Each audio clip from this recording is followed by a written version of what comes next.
Hello and welcome. I'm Yvonne Davis, and in this series, I'm talking about the mysteries of moon magic.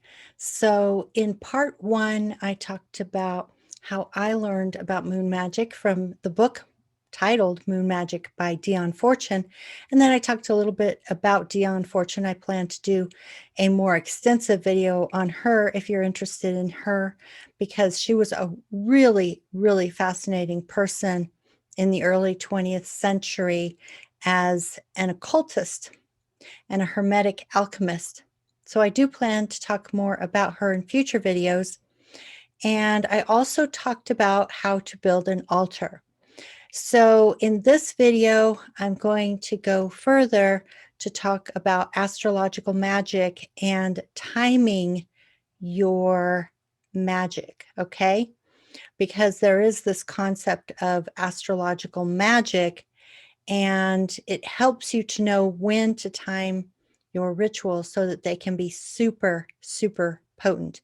It's a kind of astrology that we call electional astrology, meaning that we elect the time and day of any event. So, for an example, a magic ritual, and that makes it more powerful. And so this is also called astrological magic when you mix astrology with magic to make it more potent. All right, so let's get on with it and find out how you can become as powerful as any other magician. If you put your mind to it, you can. All right, so let's get started. As you can see, my altar is there in the background, and I did show this in my New Year's video. I was creating this altar for manifesting in the new year, and I've left it up there because it's still very meaningful. It's still speaking to me, and I am really trying to deepen my relationship with my spiritual guides. The ones that are not in physical manifestation, not physically incarnated, but are in another realm. And so the thing about doing, like, there are techniques that you can use to help with manifestation.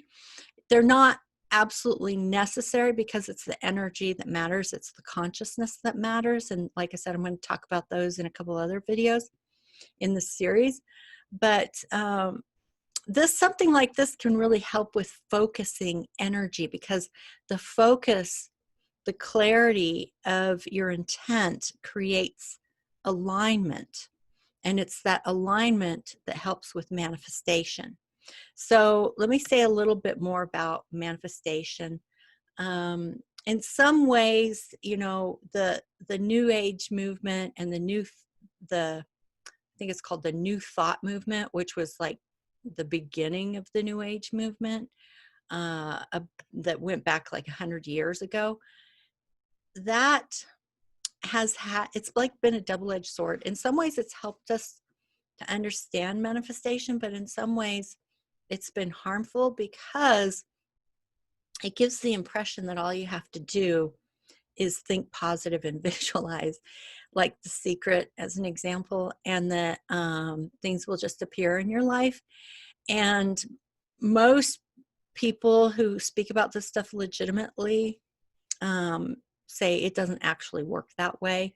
And certainly I can speak from my own experience. And so the reason why it doesn't really work that way, you can't just fantasize about it, is because if all you do is fantasize about it, then all you get is fantasy. If all you do is visualize it, then all you get is a vision, which is a good starting point, but that doesn't actually bring it into material and physical manifestation. So the best way to explain this is to think about the chakras. So the energy of the cosmos, divine intelligence, is coming down through our crown chakra, and that's located here. And it has to do with the spine and the way humans are upright so that the energy flows down from the cosmos into the earth. And so it's like we are transmitters for divine intelligence to bring things into manifestation. We were born to be creators. So it has to come down there first into the visionary realm through divine intelligence, and then into the sixth chakra, which is the energy of intuition, and it's archetypal consciousness. So I am going to talk about archetypal consciousness as part of this series because you really need to understand what that means. And I'll talk about it in relationship with Saturn. So the next is your throat chakra, and that is expression. And it's important to understand it's the energy of expression. It doesn't mean it has to come through the vocal cords in order to work. Vocal cords are very helpful to expression, especially in terms of manifestation. But we need to think fundamentally about the energy of expression. That's the most important thing. And then we go down to the heart chakra, and then down to the solar plexus, where we have the third chakra, and that's all about decisions, focus, will. That's a very Saturnine chakra. And then the second chakra is creation, and everything we create, all of our creative energy comes from the second chakra. And then the first chakra, which is where we touch the earth, like it's at the end of our tailbone. It's where the rubber meets the road. You know, I'm sitting on a chair. I'm touching the earth. And that is how we connect with not just manifestation, but also when it comes back up from the earth, the abundance of the earth and how it supports us and feeds us and nourishes us and keeps us alive.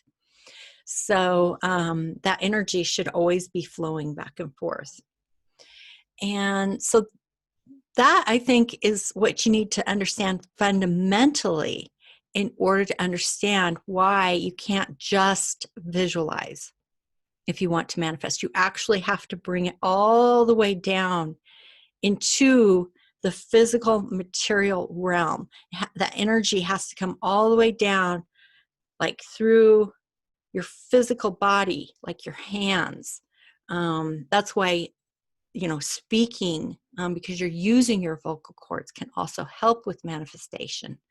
You have to use your hands. You have to touch the things of the earth. It's like if you want to harvest food to eat, you have to touch the earth. You have to use your hands in some way. Even if you're using your hands through a tool, you still have to use your hands. You have to touch the earth. That energy has to come all the way through, out of your body, your physical body, and touch the earth, touch the things of this material, physical existence. If you want to harvest food, you have to till the soil. You have to plant the seeds. You have to cultivate and then harvest. And that is all about the energy coming through the physical into the material, okay? That's why fantasy and vision alone won't do it. It's like, like if you want to have a baby, the seed has to meet the egg for the creation, and then comes through out of the womb through the birth channel. So think about that, really meditate on why it has to come down into the physical and material plane. That energy has to come down from the vision. Like if you want to have a baby, you can't just have sexual fantasy. That won't make a baby. It has to come all the way down through the body. The energy has to come out through the body and connect with the physical material realm for something to be born in the material physical realm. That is manifestation. Everything else is just mental masturbation. Okay? That's why it doesn't work if you don't actually take action. All right. So, but yes, there are some techniques for focusing that energy, because the focus of the energy and the intent is what really makes it powerful. It's like a laser beam. Diffused light is nice. It's helpful, but and it helps to illuminate. So it's kind of it's like comparable to this energy up here, in the chakras up here, diffused light. But if you want to actually use that light, like the way you can use a laser beam to cut or do other things with it, that light has to be super focused. And the more focused it is, the more powerful it is. And one of the things that I remind myself of often is something I heard from a spiritual teacher named Rick Jarrow. He said, we have probably, I don't know, 50,000 thoughts a day. And he said, if we could just get 500 of those going in the same direction, we would be unstoppable. And that's only 1%. And sometimes that amazes me, like, surely it has to be more than that. I think the more, the better. The more focused you are, it's almost to the point of obsession. You have to want it that badly. And if you don't want it that badly, other things will distract you, you know. Sometimes just being comfortable will distract you, or crises because they're exciting. That'll distract you. And the whole world is about one big distraction circus, you know, to keep you from your power.